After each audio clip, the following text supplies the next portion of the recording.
बिहार के बक्सर लोकसभा सीट पर खेल बड़ा ही दिलचस्प हो चुका है। एक लाइन में कहे तो उम्मीदवारों को अपने से खतरा है और मुकाबला गैरों से करना है।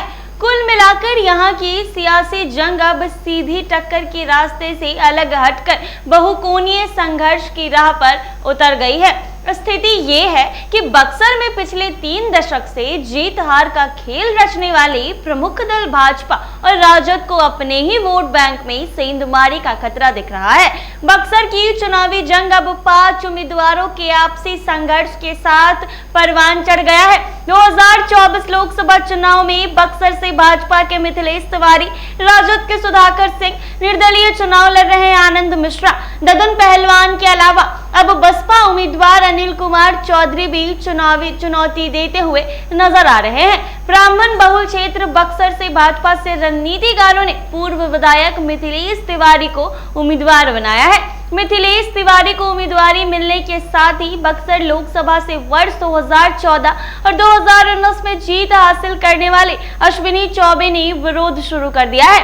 हालांकि वो खुलकर इसे जता नहीं रहे हैं, लेकिन टिकट न मिलने की नाराजगी जाहिर कर चुके हैं। अश्विनी चौबे विरोध में काफी सक्रिय नहीं है, पर उनके मौन के कई अर्थ निकाले जा रहे हैं। भाजपा उम्मीदवार मिथिलेश तिवारी को टिकट मिलने के बाद नाउम्मीद हुए पूर्व आईपीएस अफसर आनंद मिश्रा ने भी भाजपा के विरोध में मोर्चा खोल निर्दलीय उम्मीदवार के रूप में नामांकन कर दिया है।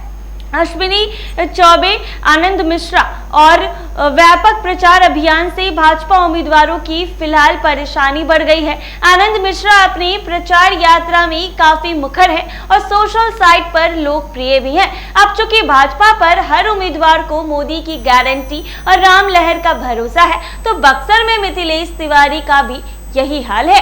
हालांकि यह चुनाव अंतिम चरण में होंगे, तो डैमेज कंट्रोल का रास्ता अभी थोड़ा सा बचा हुआ है। राजद ने बक्सर लोकसभा से पूर्व कृषि मंत्री और किसान नेता सुधाकर सिंह को चुनावी जंग में उतारा है।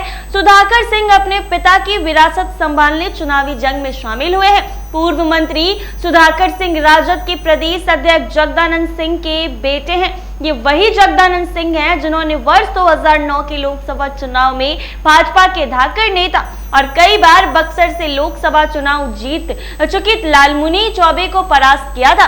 पर इस बार इनके खेल बिगाड़ने का पूर्व मंत्री और राजद सुप्रीमो लालू प्रसाद यादव के करीबी ददन पहलवान भी चुनावी जंग में निर्दलीय शामिल हो चुके हैं। ददन पहलवान ने वर्ष 2009 के लोकसभा चुनाव में बतौर बसपा उम्मीदवार उतारकर जगदानंद सिंह के मुकाबले को भी त्रिकोणात्मक बना डाला है। तब ददन पहलवान को 1 लाख से ज्यादा मत मिले थे।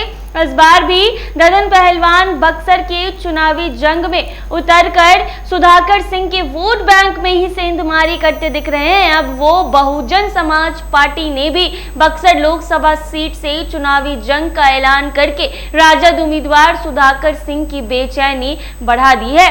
बसपा के बक्सर में लगभग 1 लाख से ज्यादा वोटों का जनाधार माना जाता है। इस बार बसपा ने अनिल कुमार चौधरी को उतारा है। यह वर्तमान का सच है कि बक्सर का चुनाव बहुकोणीय बना हुआ है। भाजपा उम्मीदवार को जहां पीएम मोदी की गारंटी और नीतीश कुमार के सुशासन का भरोसा है, तो वहीं राजद उम्मीदवार सुधाकर सिंह को राजद सुप्रीमो लालू प्रसाद यादव की चुनावी रणनीति के साथ साथ MY समीकरण का भरोसा है। इसके साथ CPIM माले और कांग्रेस के कैडर वोट का भी भरोसा है। वैसे बक्सर में चुनाव अंतिम चरण में है। इस बीच भाजपा और राजद के रणनीतिकार अपने वोटों में ही सेंधमारी के विरुद्ध कितना डैमेज कंट्रोल कर पाते हैं, चुनावी परिणाम इस बात पर निर्भर करेगा। ऐसे ही तमाम अपडेट्स के लिए बने रहें NBC 24 पर।